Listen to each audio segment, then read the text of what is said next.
大哥哥，你是不是也饿了？你也想吃烧饼吗？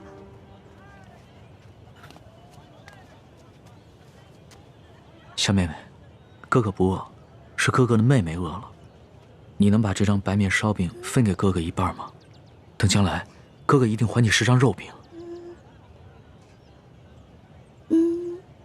真的，你没骗我。真的，我没骗你。好吧，我相信你。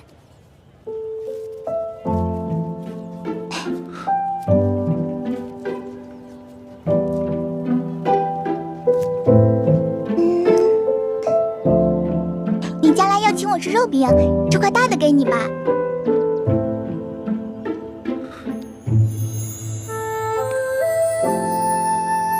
小妹妹，你真好。你能告诉哥哥你叫什么名字吗？我叫喜儿。喜儿，真好听。娘，来当米了。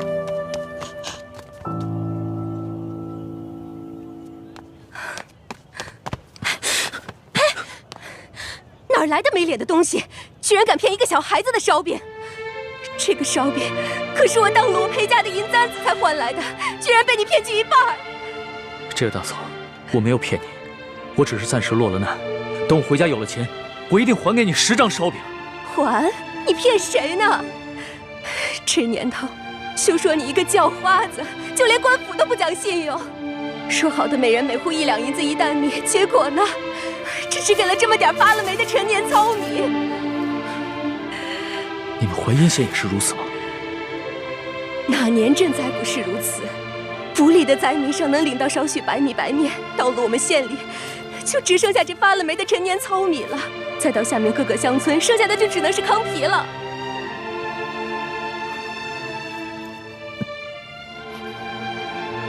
哎呀，喜儿，以后可不能这么傻了。这些人都是骗子，骗你的。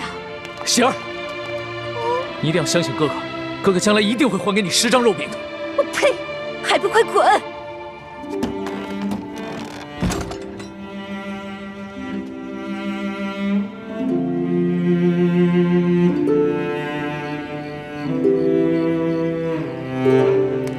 老大，来，吃点吧。你呢？我已经吃过了，我只讨了1张饼，我吃了一半，另外一半留给你。龙小弟，你对我这样，我真的挺开心的。可是我吃不下了。那你不吃东西怎么行啊？我好难受。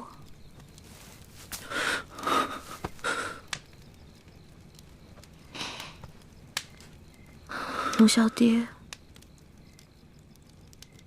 我这个老大可能要先行一步了。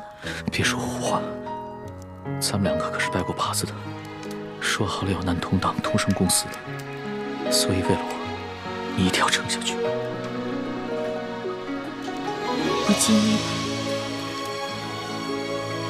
你知道我最怕什么吗？第一是恶，第2是丑，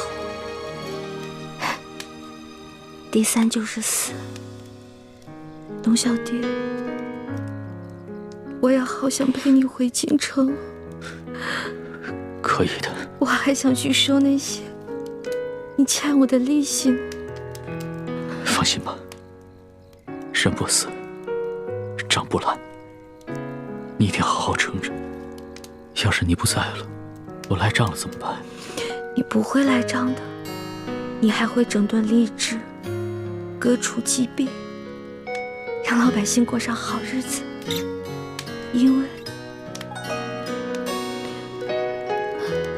因为你是一个好皇帝。我之前说过，你是天底下最不该爱的人。可是我现在收回这句话，你真的很好。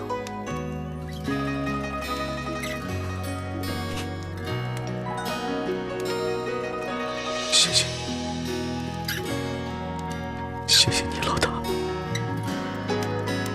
谢谢。所以你一定要撑住，一定要撑住，撑住来监督我。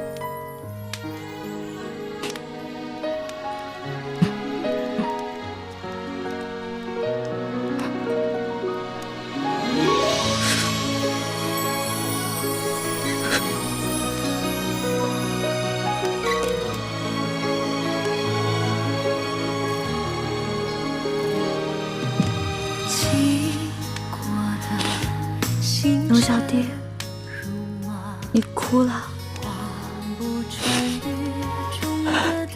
原来龙珠是咸的呀。这是我第2次看见你哭了。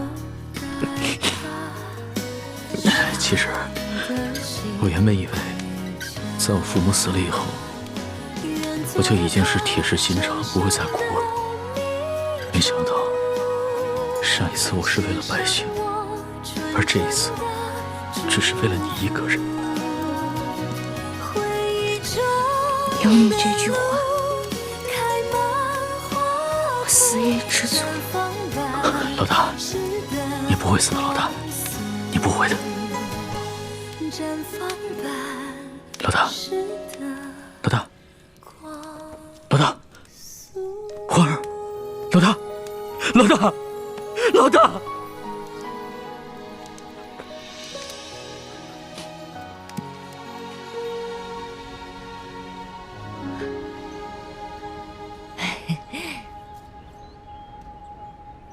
掌柜的，咱们可是说好了啊，这个金镯子我只是暂时抵押在你这儿，你一定要好好保管，改日我一定会赎回来的。放心吧，我是生意人，这药铺开了多少年了，做生意的讲诚信，懂规矩。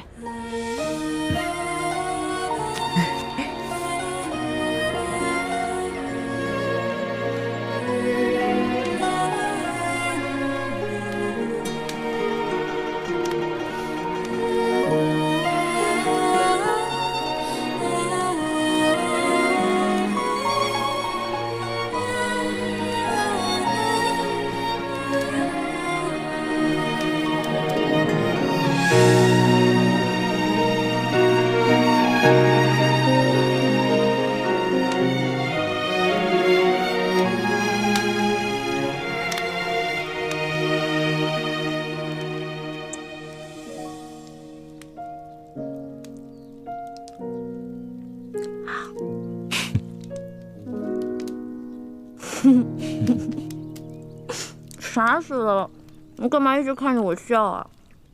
在这种穷乡僻壤的地方，我都快愁死了。我本来也快愁死了，但是看到你伤有好转，我觉得特别开心，就是想笑。你知不知道，这次你整整昏迷了3天，我都快绝望了。本来呢，我都到阎王爷那儿去报道了，结果阎王爷说：“哇，这个小姑娘太能吃了，养不了你，回去吧，回去吧。”我就被遣送回来了，继续祸害你来了。你只是第一次帮我缝了衣服，戳破了手，我可是把太多第一次都给你了。打水、烧火、煎药、收拾屋子、偷人家地瓜，还有帮你清理伤口。我就知道你会说这句不正经的话。不过今天早上我醒来的时候，我看到你没有把我推开，我心里就觉得这一切都值了。龙小爹，你得跟我发誓，这件事情不许告诉任何人。好，我发誓，不告诉别人，替你保密。咱们明天雇辆马车回京城吧。我也想早日回京，你身子受得了吗？我的身子都已经好了。龙小爹，你是条龙，所以你应该回到海里去。我这个只会吹牛的老大根本保护不了你，万一你在外面遇到危险了，那我就算死上1万次，也不足以弥补我的罪过。呸！死什么死？我知道了，我准备一下，明天一早就出发。哎，你就打算穿这件脏兮兮的衣服出去啊？怎么了？不是你说冷的吗？我现在已经不冷了，龙小弟，你好歹是个皇上啊，不能这么不体面。那，你看看你，刚一醒来就开始奚落我了啊？哪有？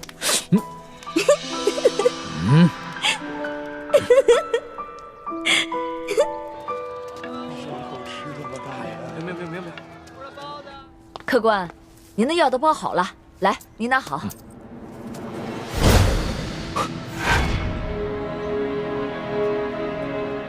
掌柜的，你的金镯子哪来的？这是一个客人递给我的，怎么了？那客人可是一个年轻可爱的姑娘，大约5尺高，胖瘦适中的样子。不是，那是个年轻的后生，脸上嘛脏兮兮的，我也没看出啥模样来。掌柜的，那客人是我一个朋友，这样吧，我先帮他把这个镯子给赎走，再留下20两银子跟一封信。如果他再来抓药的话，麻烦你把银子和地址给他，让他来找我。这，好吧，谢谢。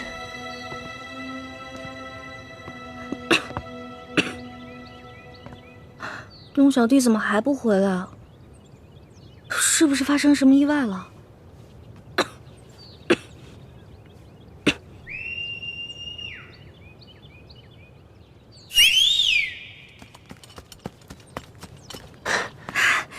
叶哥哥，小师妹，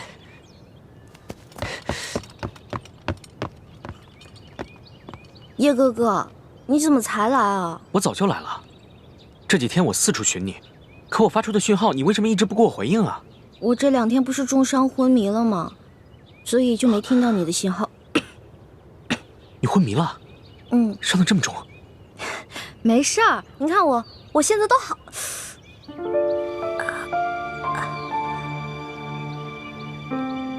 所以这些天，一直都是康熙在照顾你，给你洗伤换药。哦，嗯。好了，外面风大，我们进屋说吧。好，进来吧。快进来，坐。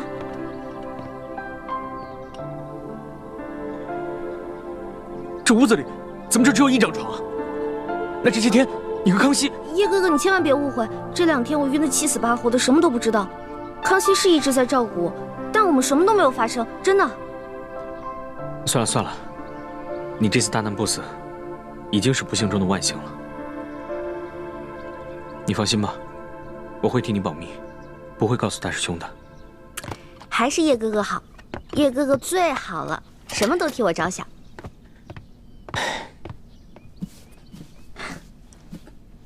喏，给你，这次别再弄丢了。这个金镯子怎么会在你这儿？不是龙小弟给当在药铺了吗？淮阴县本来就不大，整个县里只有1家药铺。今天早上大师兄去给雪师姐抓药的时候，雪姐姐怎么了？生病了？雪师姐也受伤了，而且伤得很严重。不过，她是因为保护大师兄才受伤的。雪姐姐对大师兄是真的好。大师兄去抓药的时候，突然发现那个药店的女掌柜手上居然戴着这个金镯子。大师兄把这个金镯子赎回来交给了我，让我继续寻找你和康熙。他和雪师姐就在落脚的土地庙里等消息。我这几天把淮阴县东南西北方圆20里的地方都找遍了，给你发出的信号你也不给我回应。不过好在今天总算找到你了。辛苦了叶哥哥，但是你千万别误会，这2天我一直昏迷，什么都不知道。我们身上实在是没钱了，所以龙小弟为了救我的命，才把这个金镯子给当的，给我换药。你不会生我气吧？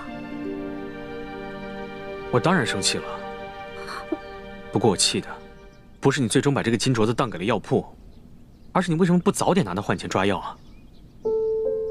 金镯子比你的命还重要啊！我不是怕我当了以后让你伤心吗？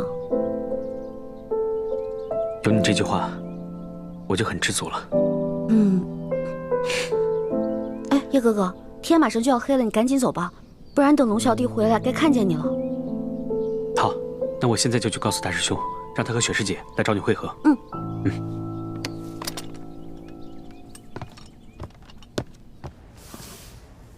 您的朋友给你留了一封信，让你按信上的地址去找他。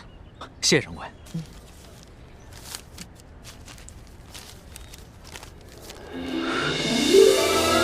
果然是李太医的笔迹，太好了，这下可以顺利回京了。谢掌柜的。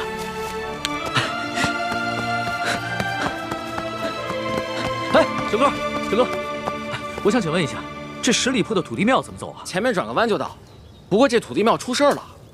出什么事儿了？就在1炷香前，一大堆官兵过去，说是捉拿什么通缉要犯。我劝你啊，还是别去了。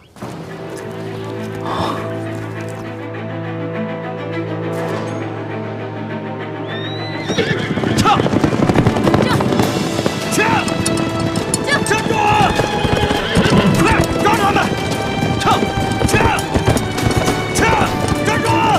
奇怪，这些官兵怎么知道我们藏身之处的？多半是吴三桂的手下追踪到我们的行踪，故意泄露给官府的。小师妹和康熙都在城西海岸港，你们把他们吸引到城东，我去找欢妹他们，然后咱们在城北会合。好，撤！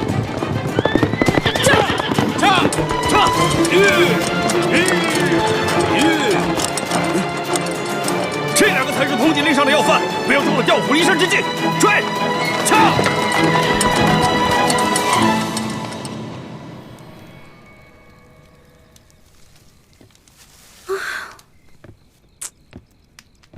这龙小弟怎么回事啊？我好不容易跟猪哥哥他们会合了，龙小弟不会出什么事儿了吧？呸！乌鸦嘴！龙小弟一定没事儿的。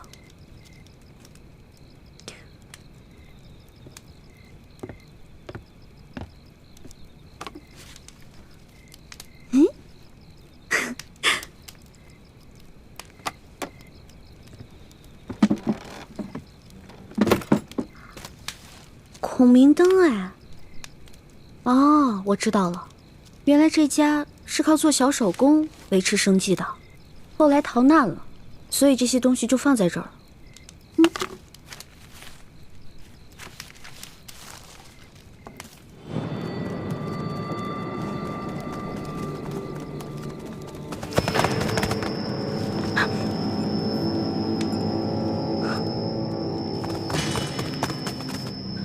我的伤还没好，跑不了太长时间，必须在短时间内甩掉他们，找个地方藏身，才有可能逃脱。屋里只有那个丫头在，记着留活口，只要有她在咱们手上，她哥哥武功再高，咱们也不怕了。是，走。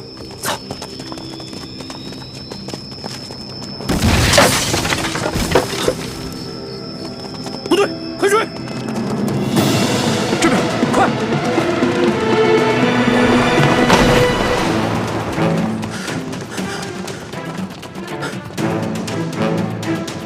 这丫头轻功虽好，但受了重伤，肯定跑不远。追！是。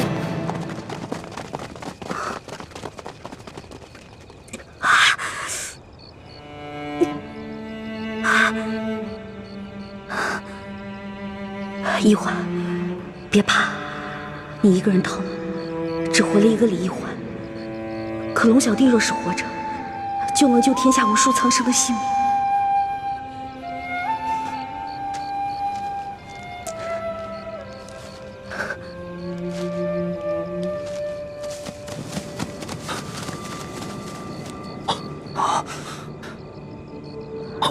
你们看，他在给龙三报信，快发暗器把孔明灯射下来。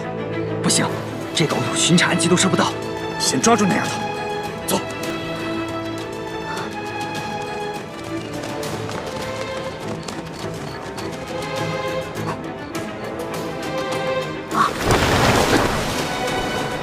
在那呢，追！是。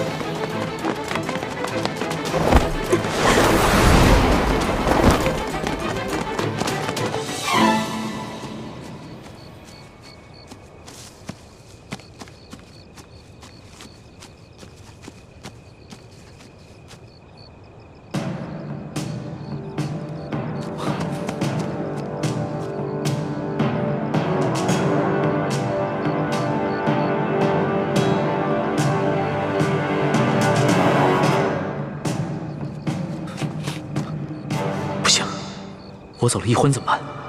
他冒险向我示警，一定会暴露自己的藏身之处。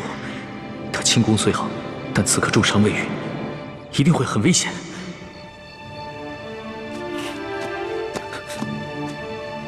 可是我回去也救不了易欢，反而会把自己也搭进去。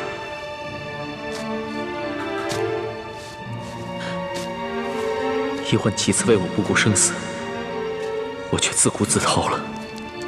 我如此胆小自私，又有何德何能君临天下？我不仅是易欢的龙小弟，更是大清的皇帝，又岂能因小失大？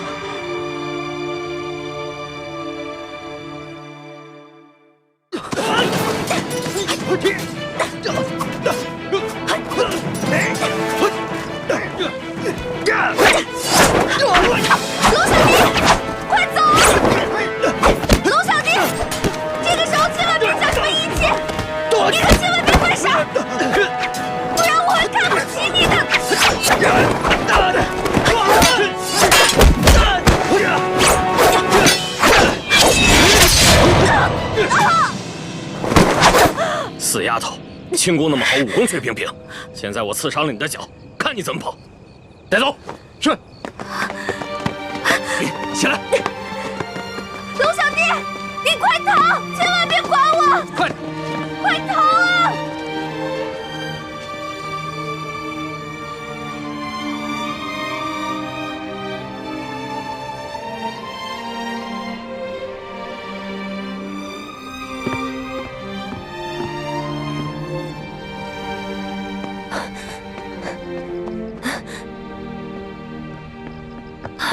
大师兄，小师妹和康熙呢？看来他们已经离开了。只有一张床。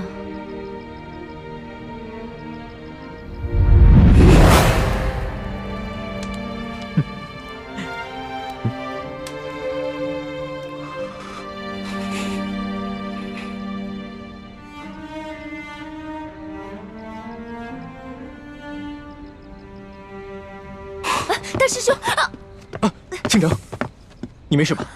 没事，没事。你的伤还没好，这一路逃避追杀，怕是又把伤口震裂了。要不你先去找他们吧，找他们要紧。现在这里是安全的，你在这里休息一会儿，我先去找他们。嗯，我行动不便，就不拖累你了。一定要小心一点，如果发生什么意外的话，马上发出信号，我立刻赶回来。你放心，我只是腿受伤了，一般杀手还近不了我的身。好。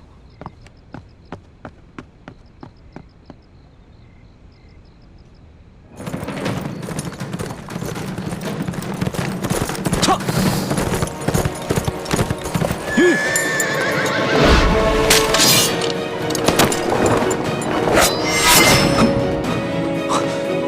柱子，怎么是你啊？易欢呢？就易欢。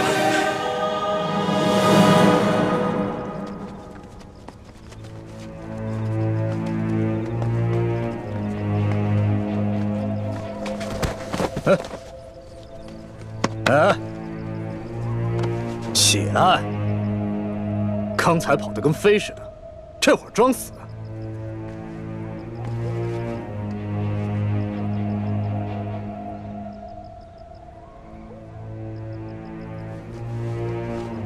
他不是装的，他本就受了重伤，还未痊愈，刚才又中了你一刀，所以才会虚脱昏厥。老大呀，这丫头真俊。反正二公子说了，把龙塞他们一行人全部杀掉。不如咱们先……不行，咱们不是他哥哥的对手啊，还得留着他设套，抓他哥哥呢。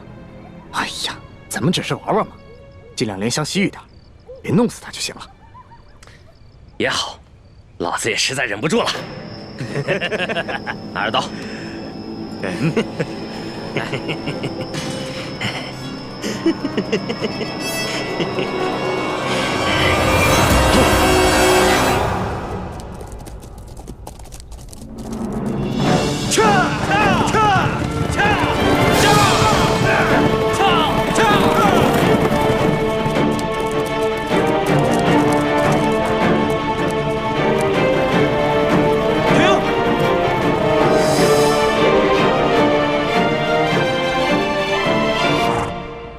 么了，苏大人？快准备接驾！接驾？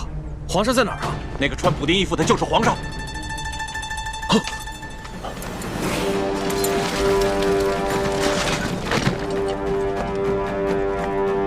参见皇上。皇上，奴才救驾来迟，请皇上恕罪。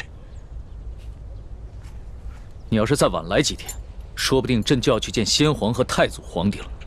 奴才罪该万死。皇上，索大人跟大塞在途中遇见不明身份匪徒的袭击，九死一生，才找到玉巴赞将军的军营。刚一到营门口，就因失血过多晕了过去，好不容易才死里逃生。他宣读了皇上的密旨之后，没顾伤好，就跟玉巴赞将军赶去山西太原，在途中遇见了奴才，得知了皇上已经启程返京，所以才一路追了下来。朕已经知道了，都起来吧。谢皇上。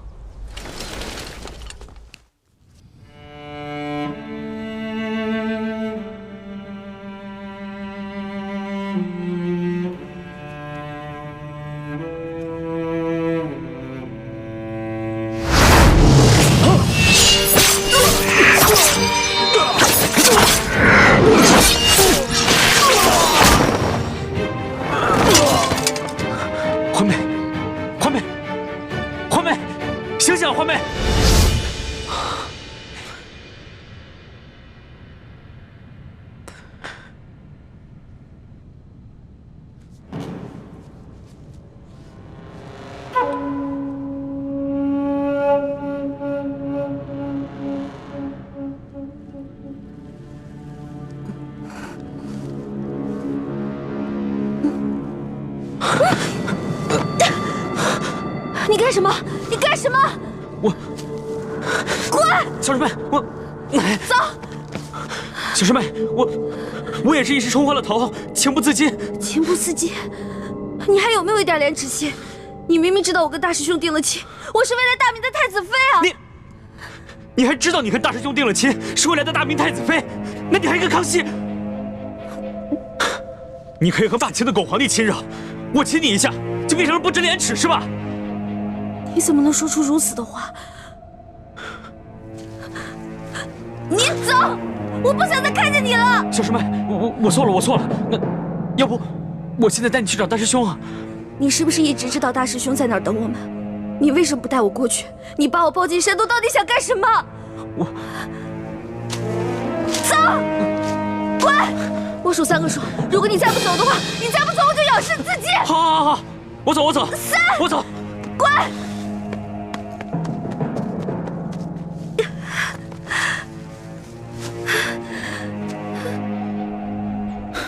这都3天了，李欢怎么还没有消息？都没有。那些黑衣人不像是刘德昭的手下，而像是吴三桂花重金聘请的江湖流寇，身份不明，很难追查。眼下还没有证据证明那些黑衣人是受吴三桂所指使。吴三桂只知道龙三是普通钦差，而不是朕。如果他知道的话，只怕易欢会更加危险。所以，你们一定要守口如瓶。皇上，请您放心，奴才已经吩咐下去，任何人不得泄露消息。其二，为了避免打草惊蛇、危及圣安，奴才及手下将士未惊动地方官府，而只是秘密行军。你做得很好。皇上，那这刘德昭该如何处置啊？刘德昭乃胆大包天之徒，岂会束手待毙？若能逼得他叛乱，岂不是好？皇上，刘德昭居然敢下令通缉皇上，害得皇上九死一生，更害得臣妹生死未卜。臣恳求皇上立刻下旨，将其处以极刑，灭其九族。这个刘德昭纵然将他挫骨扬灰，也难消朕的心头之恨。臣愿意传旨问罪，捉拿刘德昭，为皇上分忧，为臣妹报仇。这刘德昭，毕竟在山西经营多年，若这么明旨问罪的话，让他知道了朕便是龙三，龙三便是朕，只怕他会狗急跳墙，联合众多的涉案地方官员起兵叛乱。纵然起兵叛乱，也成不了气候。玉巴赞手下都是以夷敌十的8旗精锐，一定能把他们收拾干净。皇上，奴才愿立下军令状，替刘德昭的人头来见。不必了。犯下滔天大罪的只是刘德昭等贪官，他手底下的官兵也是我大清的子民，又何必激起兵变，徒生内耗？皇上，那您的意思是？刘德昭此时啊，一定知道龙三被玉八赞给接走了，他一定会心虚。如果朕所料不差，他弹劾龙三的折子已经在快马送往京城的路上。待朕回京之后，朕派一个老成持重的官员去接见刘德昭，就说他和龙三互相弹劾的折子，朕都已经看到了，朕不能偏听偏信，要宣他进京，和龙三当面对质。哎呦，哈哈哈！皇上，您这可太英明了。想那刘德昭自是手里面有假圣旨、假玉玺，他必定想侥幸最后一搏，这样，他很可能会老老实实的进京来对质，到时候我们便可不费一兵一卒，让他自投罗网。想不到他经历了如此大病，受了那么多此前从未受过的屈辱，还能如此冷静。若换了我，只怕会亲自率兵去捉拿刘德昭，一块凶夷。又如此强敌，我要光复大明，谈何容易？皇上，既然如此，那就请皇上尽快起驾回京吧。眼下奕欢还生死未卜，朕放心不下。是啊，皇上，世淑姑娘是下落不明，可是您留在这山西，那也没有什么益处啊。建清，你快告诉我，奕欢是不是已经……我不会再也见不到奕欢了吧？叔父放心，奕欢不会有事的。啊？难道你已经有了奕欢的下落了，只是瞒着皇上？虽然没有十足的把握，但是也发现了一个关键的线索，奕欢现在是安全的。那你为什么不赶快把他找回来呀？自从鳌拜在康熙面前点明我们兄妹的真实身份之后，康熙表面上不动声色，其实早就对我们兄妹存下了一份戒心。不过经过这几次我们兄妹出生入死的救护他的戒心应该已经消除了。但若是让奕欢这么轻易地回到他的身边，说不定他反而会误以为这一切不过是我兄妹设计的苦肉计而已。你的顾虑也不是杞人忧天，但你可知，不仅皇上，就连索额图也在暗中怀疑你们了。索额图？难道他发现了我们的什么破绽？破绽倒是没有，只是他这次前去调兵，途中遭遇了几波江湖杀手的突袭，他怀疑是你暗中指使。他眼见皇上宠信你们，而奕欢又为了救护皇上而被黑衣人掳走了，就没敢对皇上说，只是私下里和我提起过。所以我马上把你叫出来，就是想提醒你，一定要当心索额图。多谢叔父提醒，侄儿定当小心行事。好啊，那我就放心了。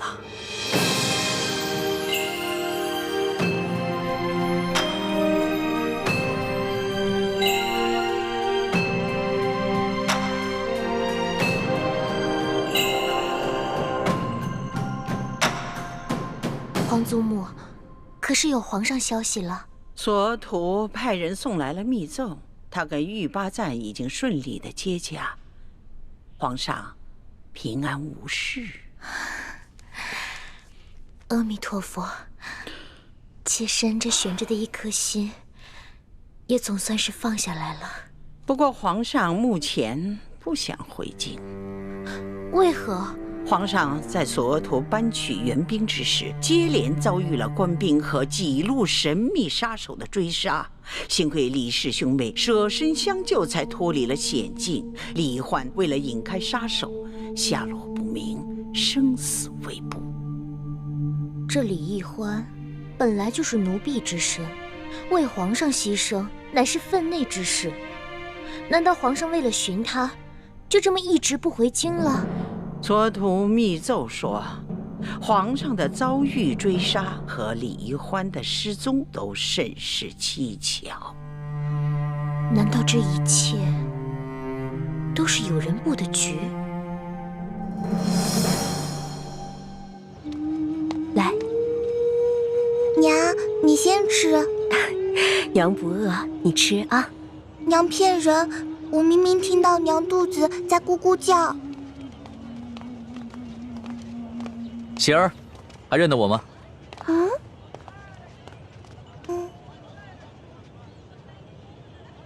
哦，大哥哥是你呀！喜儿，在吃什么呢？我娘煮的野菜糊糊，家里的米面都吃完了，只能吃野菜了。我娘说要再过几天，连野菜都没得吃了。这位公子爷是？我就是那日分走半张白面烧饼的叫花子，这次过来兑现对喜儿的承诺，还你们肉饼。真的，娘，我就说嘛，大哥哥是不会骗我的。哎呦，你看我这眼睛，那日小夫人说话多有得罪，还望公子大人有大量，不要以小夫人一般见识。没事的，大嫂，在这灾荒之年，人人都只能顾自己。这喜儿啊，能把仅有的一张烧饼分我一半，这等大恩，也是让我终身难忘的。来，啊，肉饼，整整10张肉饼，赶紧吃吧。娘，你先吃吧。谢谢公子爷。大嫂，能不能把这碗野菜糊糊给我喝呀？这公子一看就是出身不凡的大富大贵之人，如何喝得这个呀？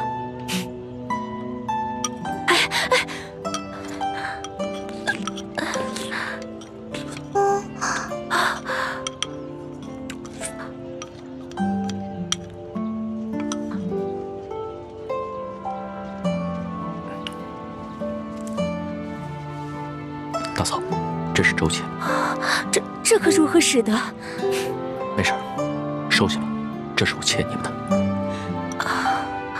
相信我，很快朝廷就有新的赈灾措施下来，到时候就再也没有人能骗得了你们了。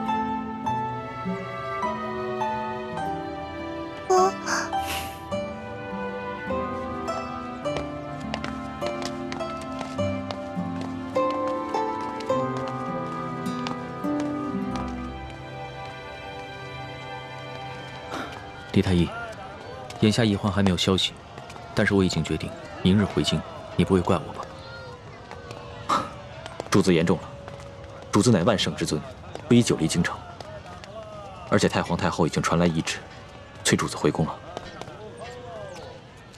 最重要的是，眼下山西有数十万的灾民急需朝廷的救助，更有看似表面祥和，其实已经危机四伏的朝局，需要我去治理整顿。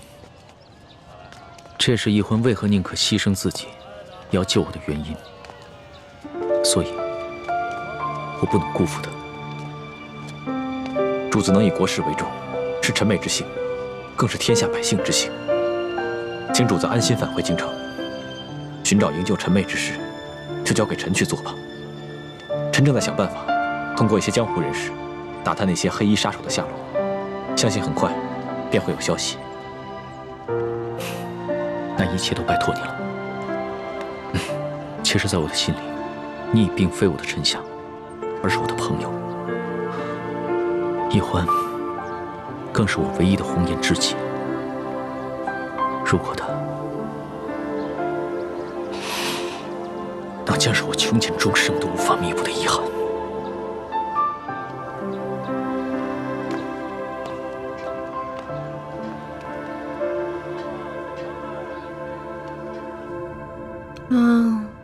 好饿呀！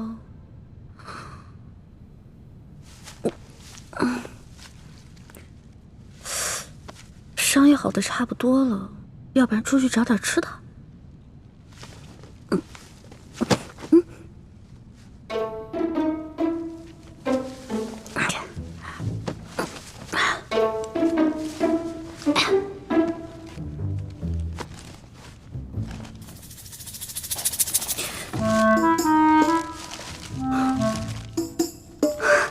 烧鸡，还有酒，进来吧。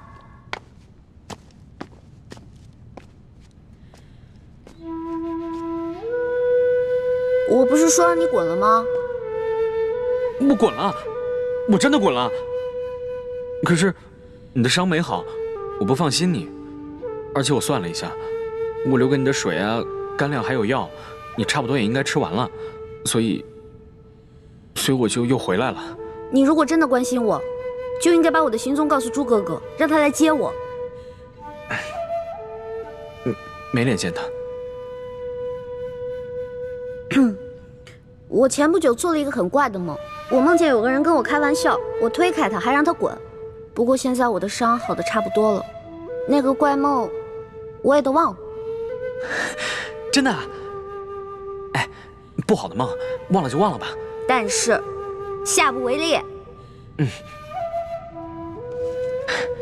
快吃吧。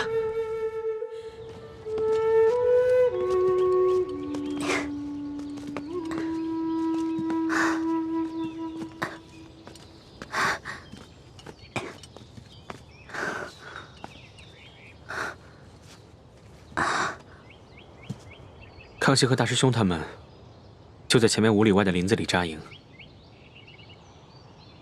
我不能继续再往前走了，会惊动林中暗哨。叶哥哥，你赶紧去找倩影姐姐会合吧。这几天她一直在吴应奇那边帮你撒谎，一定很辛苦。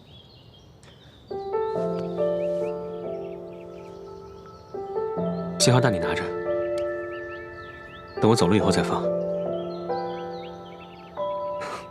我不想和大师兄碰面。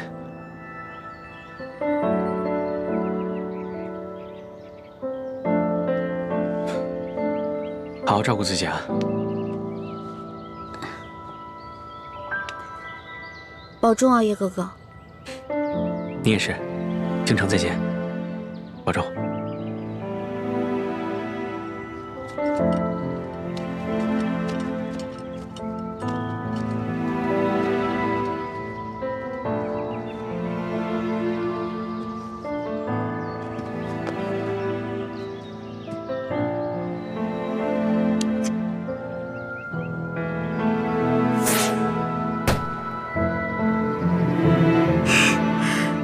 放了这个信号弹，朱哥哥就能看到我了。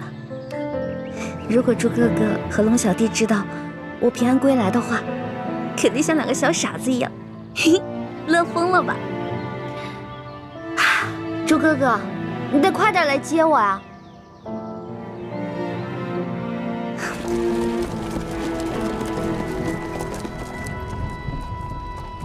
文心，你的伤怎么样了？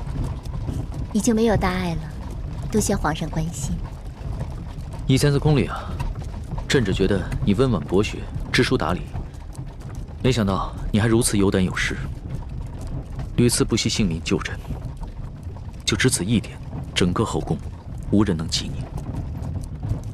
那叶欢呢？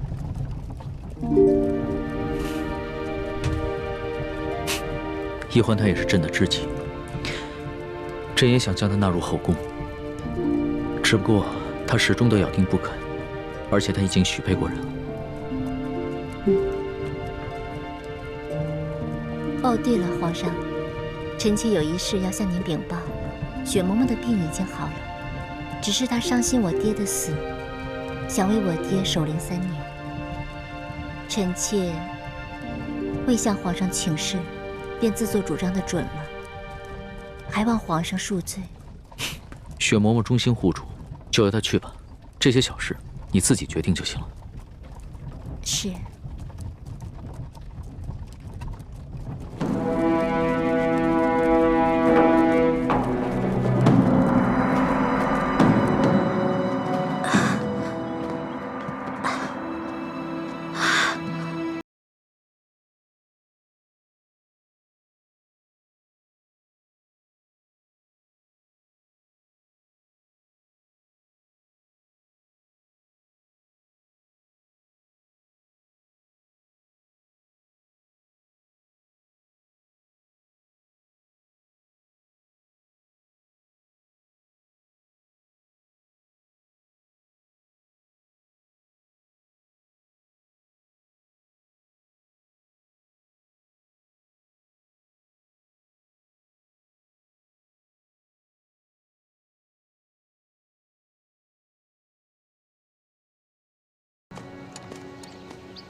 去，把剑拿过来。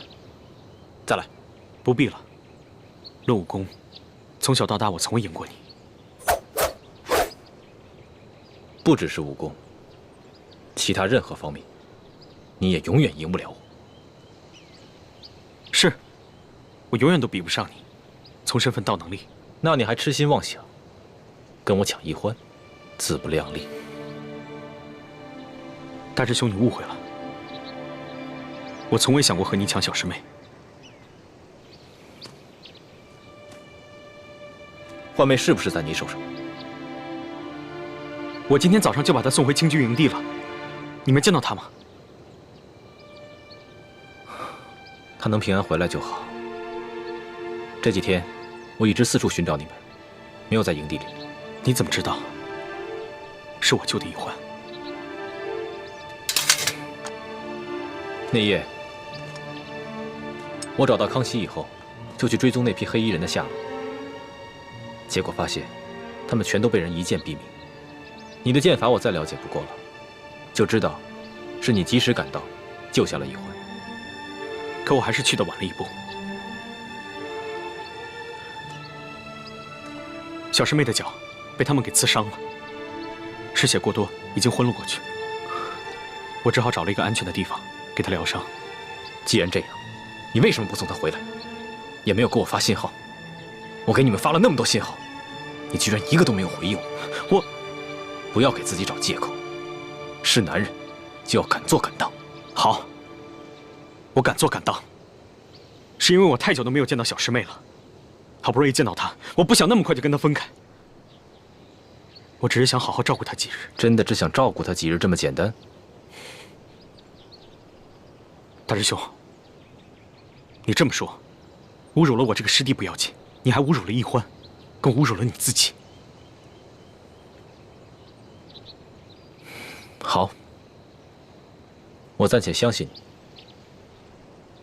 不过你给我记住了，注意自己的身份，否则我绝不饶你。其实你不必像防贼一样的防着我，我对小师妹的心伤不了你，倒是小师妹的心。她的心怎么了？大师兄又何必自欺欺人呢？小师妹虽然武功平平，但如果就论轻功来说，连大师兄你也要甘拜下风。她是为谁预先的？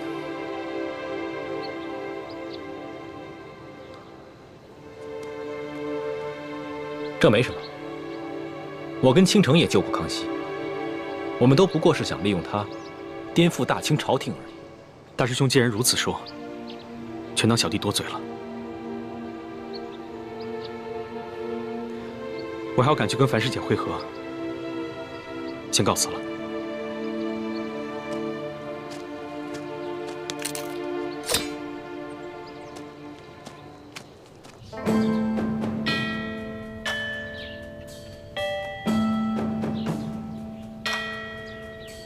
皇上离宫月余了，若是没什么意外，也该回宫了。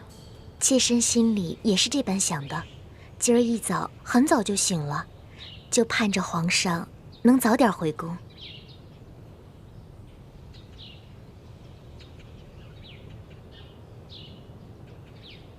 皇祖母，怎么了？是皇祖母怎么了，还是你自己怎么了？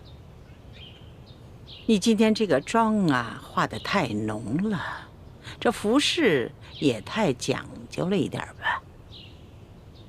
妾身只是想这般盛装迎接皇上回宫，皇祖母觉得有何不妥？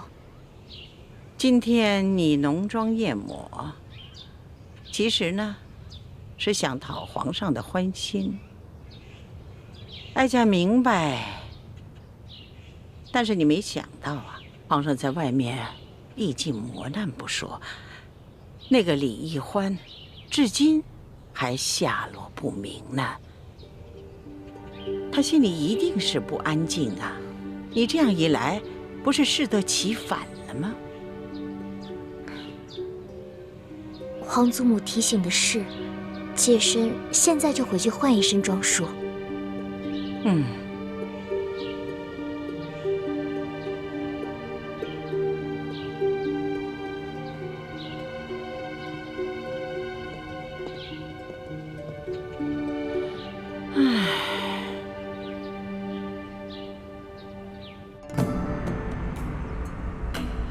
孙儿给皇祖母请安。皇上啊，快请起呀！来，坐下，坐下。哎，都起来吧。孙儿啊，你这次为府私访收获一定很大呀！嗯，看这个精气神儿，跟以往都不同了。皇祖母，此次出巡确实受益匪浅。大有出宫一趟，胜读10年书之感。那为何要愁眉不展呢？叶欢为了救孙儿，落入了一群黑衣蒙面人之手，至今生死未卜，下落不明。孙儿的心里很是担心。这一皇姑娘能够拯救皇上，这是她的本分呢，这是应该的，这是她的荣耀啊！哀家一定会派人把她寻找回来才是。皇上不必太难过。皇后，朕还是第一次见你穿这么素的淡妆呢。皇上微服查访赈灾，受尽磨难，妾身在宫中理应与皇上同心，与民同忧，自然要穿得素淡一些。皇后有心了。对了，朕还有一件事要与你商量。皇上言重了，无论任何事情，妾身都听凭皇上裁夺。哎，你是这后宫之主，这后宫中的事情，当然要征询一下你的意见。此次丽嫔随朕出巡，几次为了救朕，不惜牺牲自己的性命。她的爹爹舒建也因公殉职，只留下这么一个孤女。所以，朕想升她为丽妃，再追封她爹为2等公。不知你意下如何？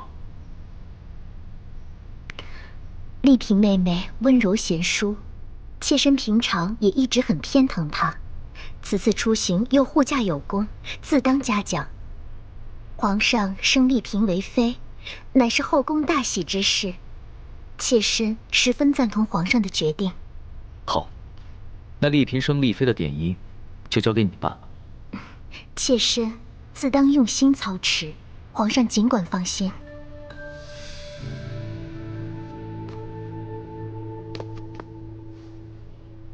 李公公，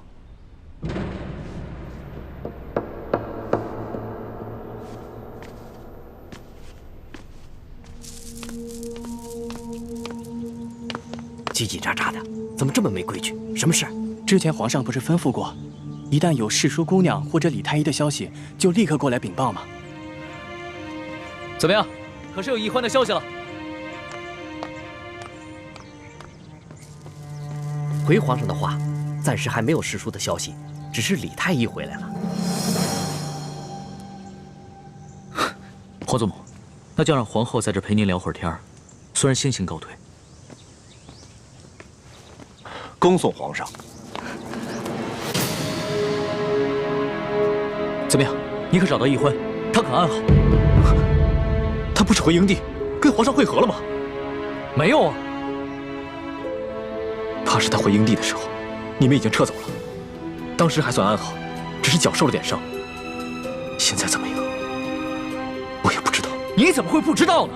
你为何不跟他一起回来？皇上，臣并没有找到易欢，而是发现他从黑衣人手上逃脱的一些线索，所以我还以为他已经跟皇上一块回京了呢。这皇上平日里一向性情稳重，唯独听到李易欢的消息，就立马沉不住气了。皇祖母息怒，这李易欢是为了救皇上，才落入了身份莫测的江湖人手中。皇上难免会关心则乱。是啊，太皇太后，这些江湖杀手的来历，的确是有些蹊跷。有何蹊跷？奴才去搬救兵的途中，也遇到了几波这样的江湖杀手，而且这帮江湖杀手对奴才的行踪那是了如指掌，而刺杀皇上的这帮杀手，他们对皇上的行踪也是了如指掌，这就说明皇上的身边可能有内奸。啊！皇上此行所带的30名侍卫，全都是三叔亲自挑选的8旗子弟，那自然不可能是内奸。李公公自幼入宫，在宫中服侍了30年，服侍了3代君王，自然也不可能是内奸。难道这内奸是这李氏兄妹？他们几次救护皇上，还有这李易欢被掳失踪，难道都是假的？宁愿受这苦肉计？李德福，哎，老奴才，这一次你一直是跟着皇上啊。这索额图调兵之后，你一直是在皇上身边，你有什么发现？回太皇太后，奴才没有发现李氏兄妹有什么异常。至于那些江湖杀手，奴才倒是听皇上说过，好像是平西王的手下。这些杀手跟刺杀书剑、抢走金钥匙的那帮盗匪，似乎是同一拨人。吴三桂，这也有可能。难道这李氏兄妹是吴三桂的人吗？依奴才一路上的观察，没有发现这李氏兄妹跟吴三桂有什么瓜葛。太皇太后，在没有确凿的证据之前，恐怕还不宜妄下论断。奴才所说的这一切，也都是奴才个人的一个猜测，还请太皇太后把这些话都放在自己的心里，千万不要对皇上提起来，否则这皇上又要怪奴才在这多嘴了。放心吧，哀家自有分寸。这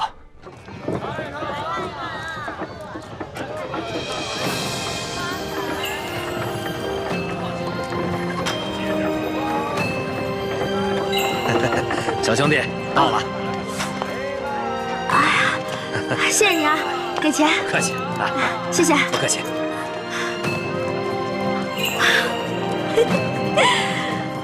我终于回来了，猪哥哥、龙小弟，你们都想死我了吧？这就是一车稻子，赶紧给我做一桌好吃的，迎接我吧！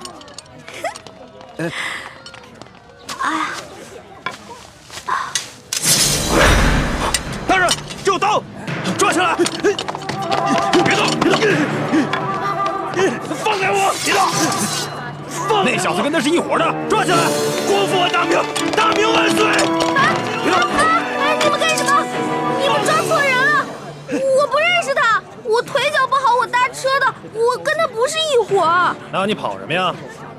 我看你抓乱党，我害怕，我就跑了。对，那小兄弟说的没错，他就搭我的顺路车，你们休得冤枉他！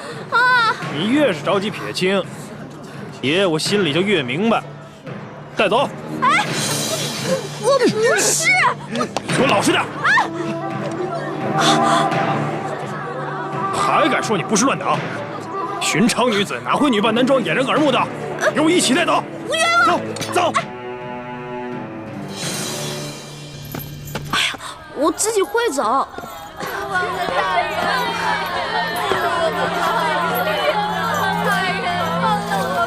官爷，我是冤枉的，放我出去吧！冤枉啊！大人，这就好，放我们出去吧！放了我们吧，冤枉啊！哎，我说你们抓错人了嘛！啊！你们真的抓错人了，我不是什么乱党。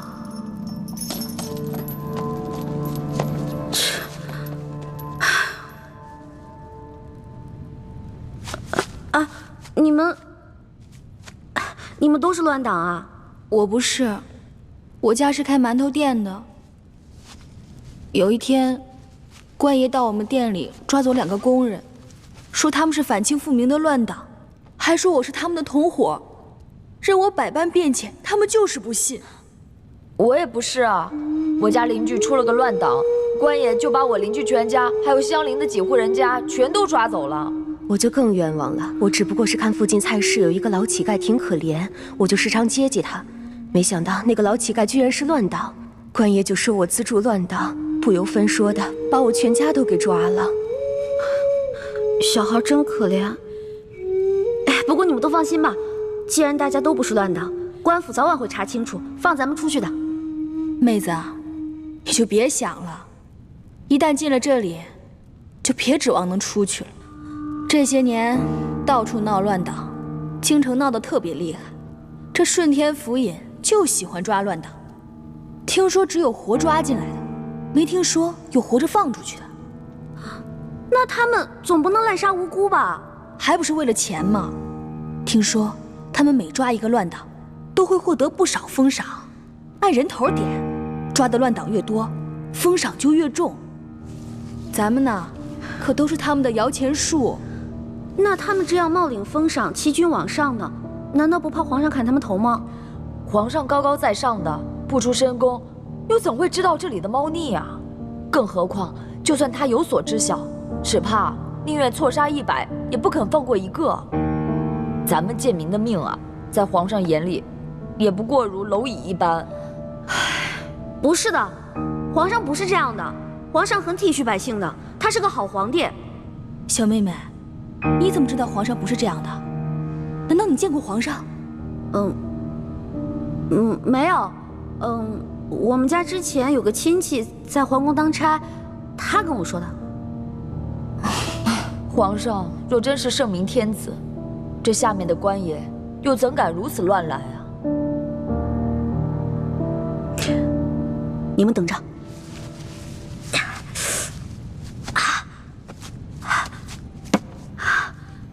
来人！我要举报乱党！来人啊！我要举报乱党！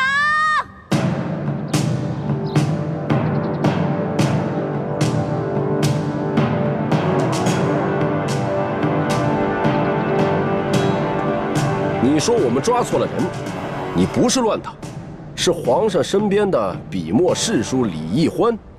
没错，大人，我是为了见大人，所以才骗狱卒说什么我要举报乱党，但根本没什么乱党，我也不是乱党，我是宫里的女官。臭丫头，你当本官是3岁小儿吗？这宫中哪来的笔墨侍书的女官职位？我本来是宫里的答应，笔墨侍书一职是皇上特意为我设置的。皇上特意为你设置了职位？这么说，你很受皇上的宠爱了？那为何皇上不直接封你做娘娘，而先封你做答应，再封你做女官呢？依大清的律例，这宫中的女官是不可能独自出京的。而你却为何会女扮男装，坐着乱党的牛车进京？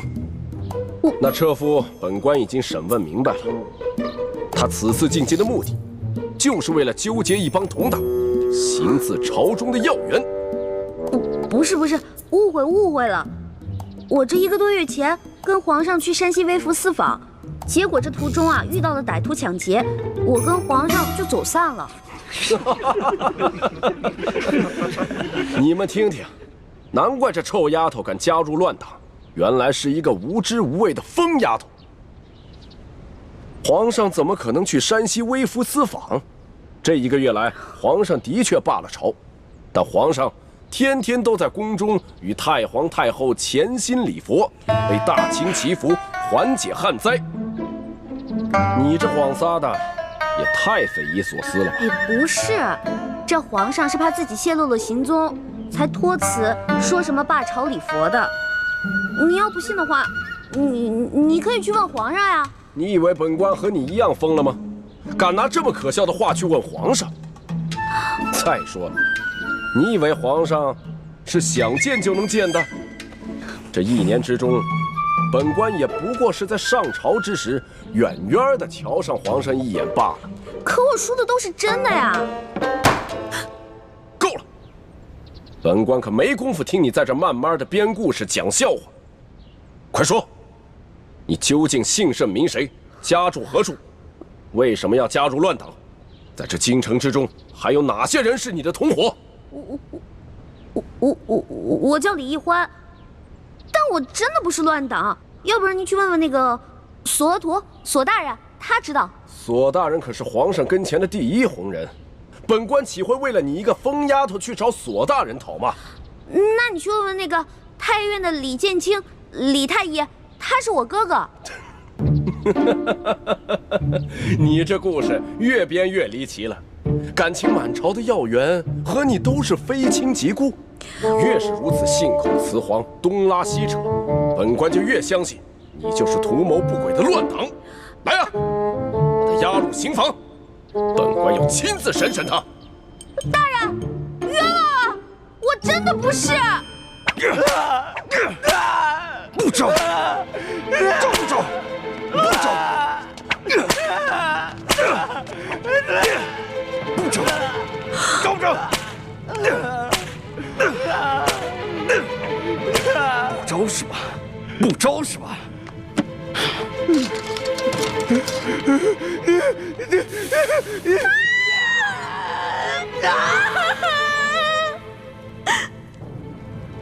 臭丫头，你现在是继续给本官讲故事呢，还是老老实实的把你的那些同伙都给供出来？我投降，我供，我供。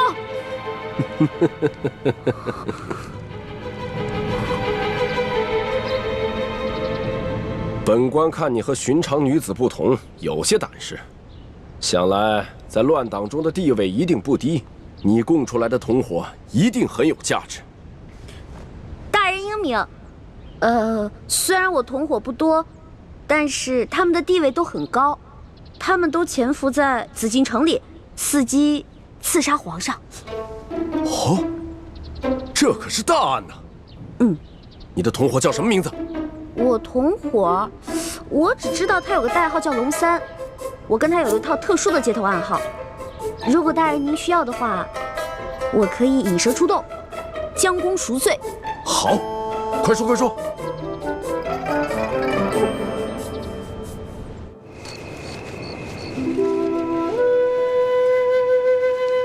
来，快点儿把这都点着，点着了以后都放上去。大人，这孔明灯啊，一转眼就升到空中去了，到了天上以后，就那么一点点，城外的人都看不清，史书姑娘来那么巧就看见。皇上让你放你就放吧，啊！其实史书姑娘能不能看见孔明灯并不重要，只要皇上心里有个寄托就行了。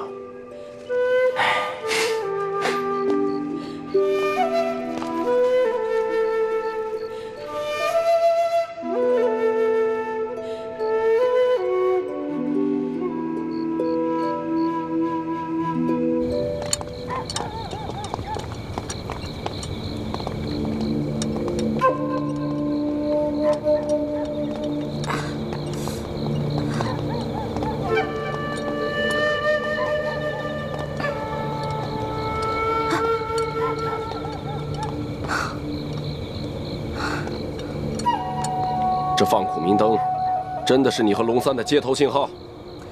真的，这个龙三嘛，他在宫里潜伏着，所以他不可能时时刻刻盯着夜空看。这个孔明灯最好半刻钟放一次，越多越好。他只要看到了，肯定会来京城第1酒楼跟我会合的。好吧，本官就姑且信你一次。如果你敢骗我，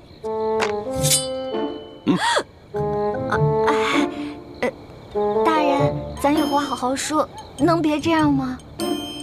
我长得这么如花似玉的，我怎么敢骗你呢？我还不想让大人砍我脑袋呢，是吧？放。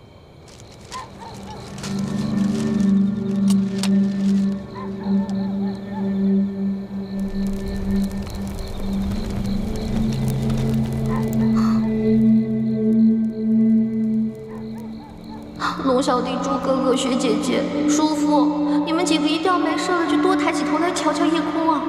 大慈大悲救苦救难的观世音菩萨，求你一定要保佑他们，至少有一个人能瞧见我这孔明灯啊！拜托了。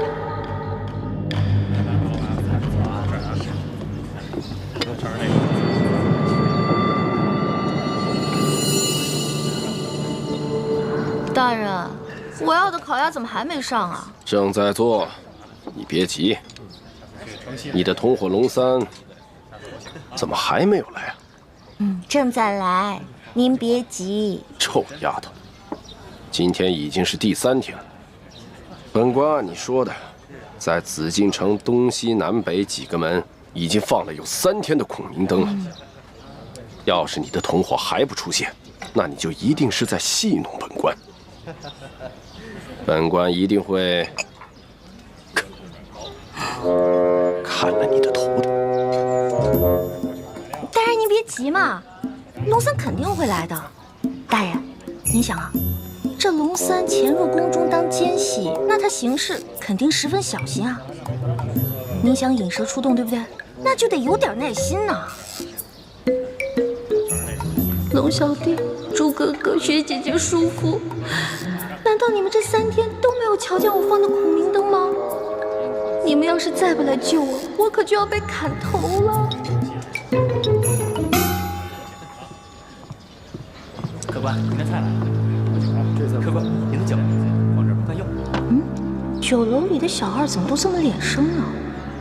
我们以前潜伏在这里的那2个探子呢？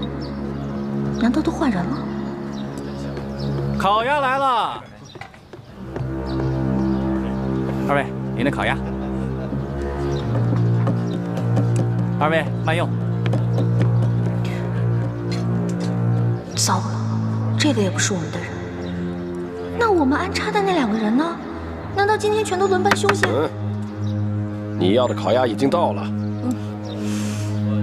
管他呢，先好好解解馋再说。万一真没办法送出消息，被这顺天福音砍了头，也不会是个饿死的。如果你将这只烤鸭吃完了，你的同伙还没来，那我就要将你这个小丫头给宰了，做一个烤全鸭吃。您放心吧，大人，他肯定会来的。您看，我吃这烤鸭是不是得配点酒啊？要不然您给我上一壶杏花春。你的名堂怎么这么多？不是名堂多呀。你想啊，你要是抓住了这个行刺皇上的反党，这得多大功啊！您赐我几口酒怎么了？没准我喝完酒，哎，那个龙三就来了呢。就先让你继续摆谱。若是龙三不到，小二，哎，再来一壶杏花春。好嘞。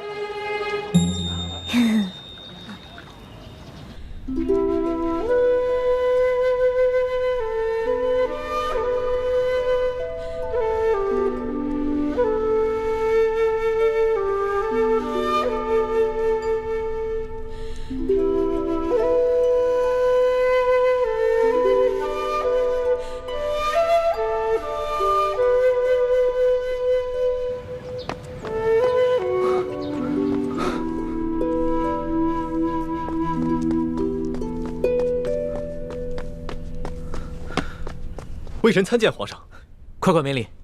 谢皇上。怎么样，有奕欢的消息了吗？奕欢的脚受了伤，我派人带着皇上画的画像，在山西进京的必经之路上打听，所有的饭铺、酒楼、旅店、客栈都打听了，终于打听到，奕欢一个人女扮男装，拄着拐杖，在往京城的方向赶路。最后一个见过奕欢的人是京城西郊一家面铺的老板，他说他亲眼看到奕欢上了一辆牛车，随着牛车往西城门的方向去了。那这么说的话，奕欢应该是平安回京啊，可他为什么不回宫呢？我也不知道。按理说，这么远的路都平安回来了，这已经到京城了，应该不会出现什么意外。阵营一连3个晚上在御花园放了孔明灯，奕欢要是看见的话，他一定会回来的。这只能说明奕欢出事了。会不会是反清联盟的人把他给绑了？不可能。怎么不可能？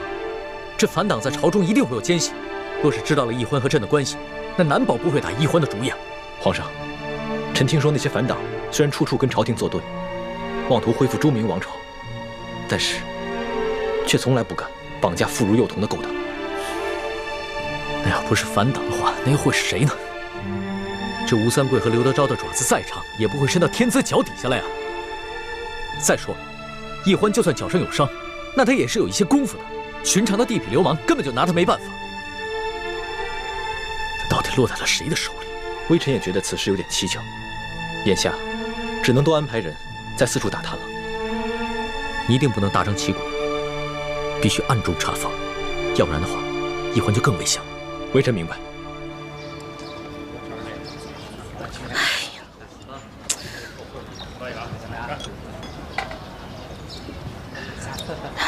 丫头，你一只鸭子都快吃完了，人呢？您别急啊，这不还有一个鸭头没吃完吗？您放心吧，在鸭头吃完之前，它肯定会来的。可是这只鸭子你吃了2个时辰都没吃完，这分明是在拖延时间。冤枉啊！我只是刚才吃的太饱太撑了嘛。大人，您放心吧，我这个同伙啊，他没准现在因为宫里有什么事绊住了呢，现在正想机会溜出来呢，对不对？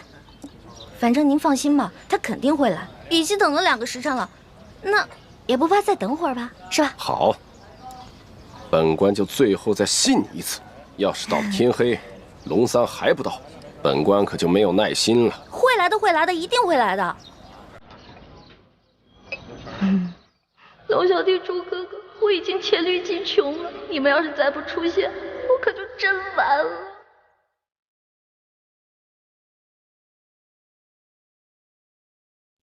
臭丫头，这天已经黑了，龙三还没有来，这下你还有什么可说的？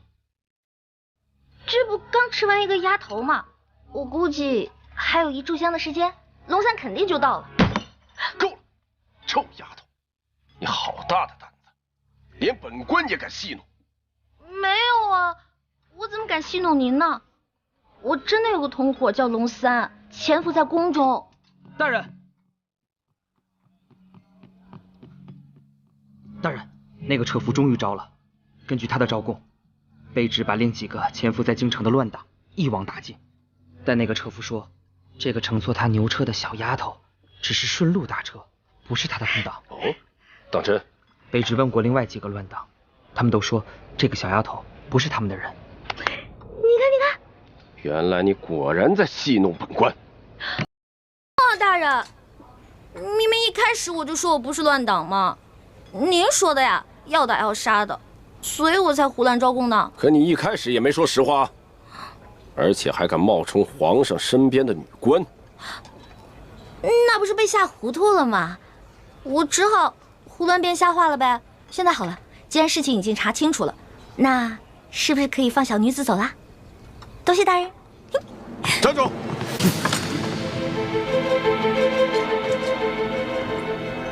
如果你没有戏弄本官，本官或许还可以放了你。可现在嘛，就算你不是乱党，多半也是江湖骗子。来人，给我带走！明日连同那批乱党一起问斩。冤枉了！哎。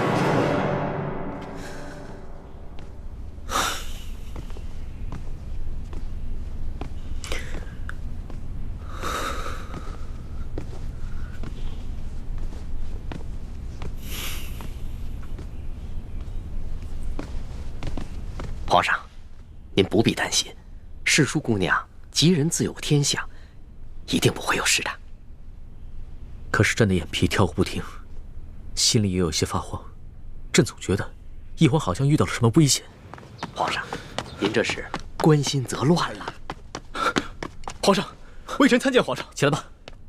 怎么样，有消息了吗？京城中有好多人都拾到了孔明灯，上面写着龙三出会地点。臣马上带着一环的画像去第1酒楼打探，终于打听到了陈妹的消息。原来他被顺天府尹甘国泰误当反党给抓了，现在已经押往刑场要问斩了。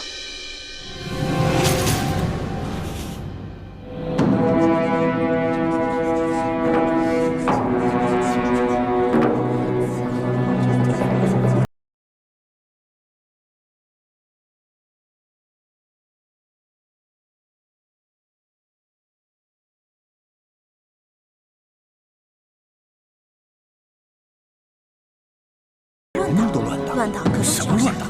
这呀，10有8九是被冤枉的。真正的乱党就那么几个。哎，我听说啊，朝廷重惩捕获乱党的官员，每抓一个乱党都有刑责，抓多了就官惩了。原来如此，这辈子最对不起的人就是你了。从小你对我那么好，可我就知道欺负你。这下好了，以后再也没人欺负你了。你都不知道我怎么着就死了，我死了以后你千万别难过。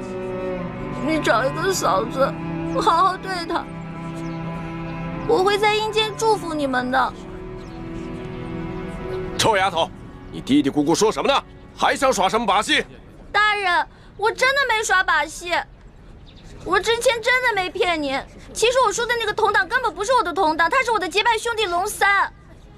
我们俩结拜的时候说好了，虽然不能同年同月同日生，但愿同年同月同日死。可我这都要死了，他连最后一程都不来送我。龙三，我为你受了那么多的苦，我救了你那么多次命，你一次回报都没有。结果我这回京了，还糊里糊涂的把命给弄丢了。而你呢，就知道躲在宫殿里吃香的喝辣的，都不来找我，不来看我。龙三，我诅咒你，以后喝水塞牙，走路摔跤，除非你还清你欠我的所有利息为止。从现在开始，我李一欢跟你断绝结拜关系，以后我们再也不是兄弟了。好了，53刻已到，行刑！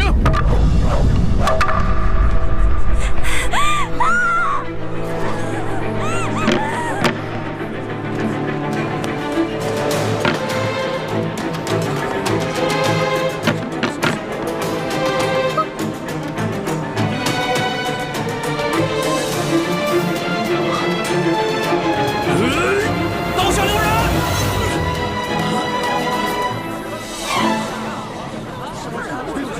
谁在喊刀下留人？龙小弟，老大，真的是你吗？我没在做梦吧？我早就来了。你早就来了。大人，我说的同党就是他。真有同党？没错，这个同党就在你面前，快抓住他！来啊，把这几个闹法场的给我绑了！大胆！我看你们谁敢动手！甘国泰，你这条疯狗，你老养昏花了啊！连我索图都不认识了。索大人，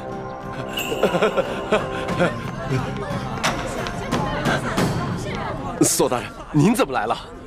我怎么来了？睁开你的狗眼，好好看看，还有谁来了？大人，您这招引蛇出洞，没把蛇引出来，没想到倒引来个真龙天子。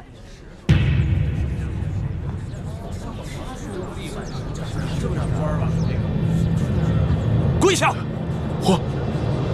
皇上！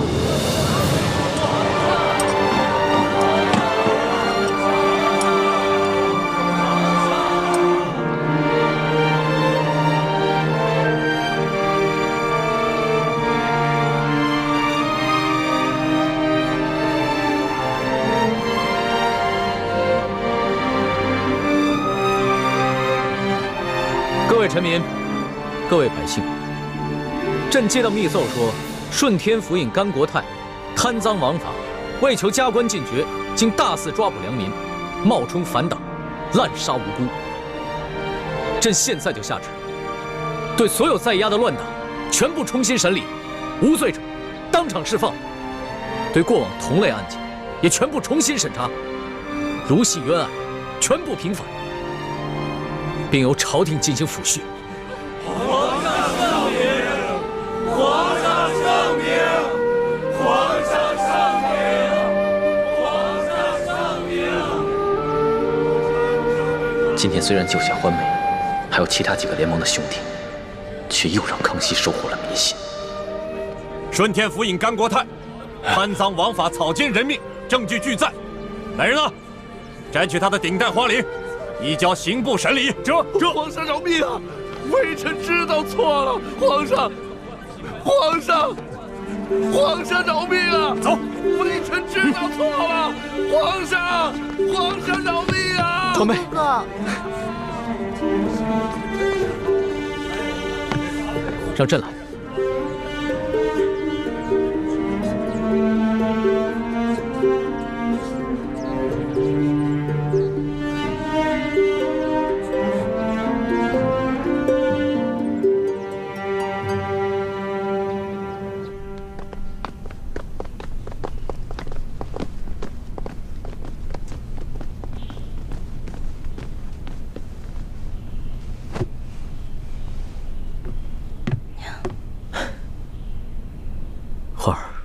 朕终于找到你了，你终于又活色生香的出现在朕的面前。皇上，你刚才那么任性张扬的把奴婢抱进来，这要让太皇太后看到了，又该说奴婢魅惑皇上，坏了宫里的规矩了。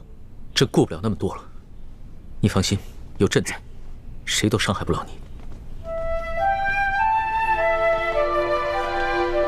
我问你，你那么早到刑场了，为什么那么迟才露面啊？朕既然去了刑场，那当然不能只救你一个人了。朕还要体察一下民情，去看看这个顺天府尹甘国泰到底做了一些什么。但是朕在暗中布置了众多的大内高手，会保护好你和死囚的性命。对了，你居然在刑场上公然诅咒朕，还说要跟朕断绝结拜关系。那还不是你啊！谁让你不敢来救我的？我连着放了3晚的孔明灯，你都没看见吗？朕也连着放了3晚的孔明灯啊，差点就这么错过了。其实我嘴上骂你，说要跟你断绝关系，那也是为了你好啊。因为我怕我真死了，你就会应了那句同生共死的誓言了。朕知道，你一向是刀子嘴豆腐心的，就是这个甘国泰太可恶了。你好不容易从刘德昭的手上逃脱，又被这些贪官污吏给抓起来。你放心，朕一定会一个一个的办了他，替你出了这口气。你不光要替我一个人出气，我只希望你可以记得在微服私访的时候你对我的承诺，整顿吏治，让全天下的老百姓过上好日子。你放心吧，朕不会忘记的。但是朕现在不想谈国事，你等着。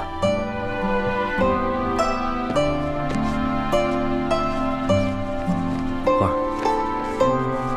你看看，这是我。朕的画工怎么样？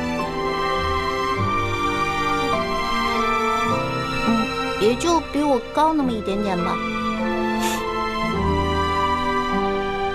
朕还以为从此以后只能在画上见到你了。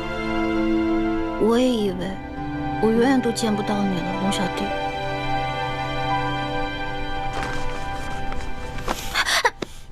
你干什么呀？我只是你的笔墨诗书，我又不是你的嫔妃。你别口是心非了。你知不知道这些日子朕有多想你啊？朕就不相信你的心里一点都不想朕。我，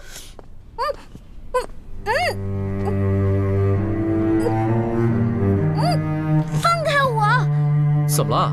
咱们俩又不是没亲过。在山西你重伤的那段时间，都是朕帮你清理伤口的，而且还口对口的为你渡药。别再说了。微臣参见皇上。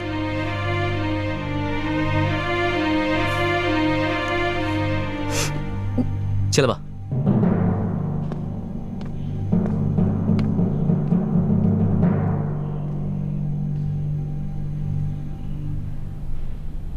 皇上，一环脚受了伤，还是容臣先为他治伤吧。行，你先给他看看脚伤吧。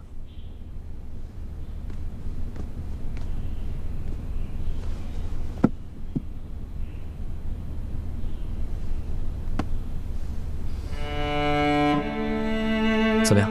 这伤要紧吗？伤得很严重，必须剜掉坏死的腐肉，才能治伤。啊，那不疼死了！早知道受这份罪，我还不如让那顺天府尹把我宰了算了。你胡说什么呢？你当时在山西救朕的时候，那股不惧生死、不畏一切的英雄气概去哪儿了？我根本不想当什么英雄，我只是不忍心看你死而已。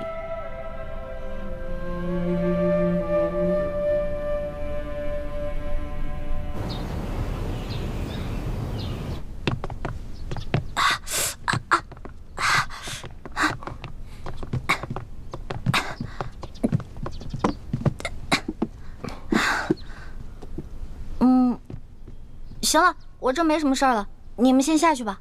是。朱哥哥，朱哥哥，我们节后重逢，你为何看上去那么不开心啊？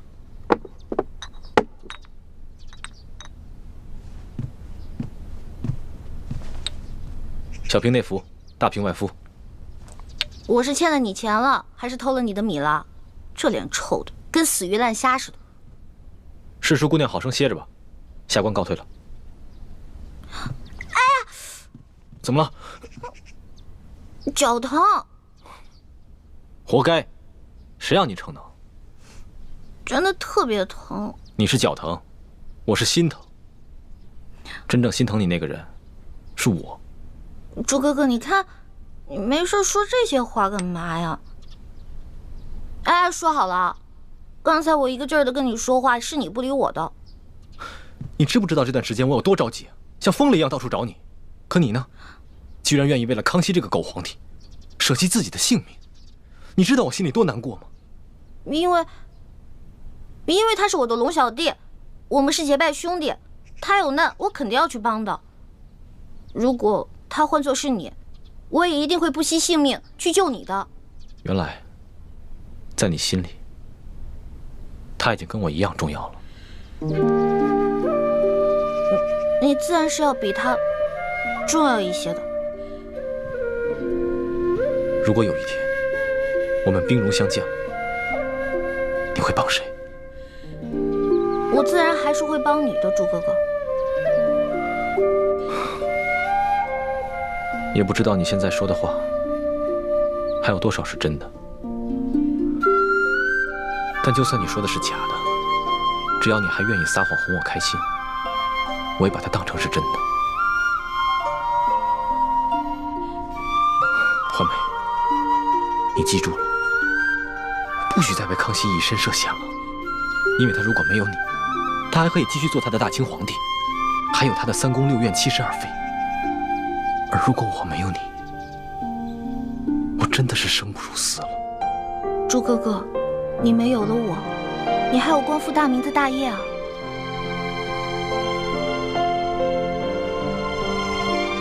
光复大明是我此生最大的责任，可你却是我的命。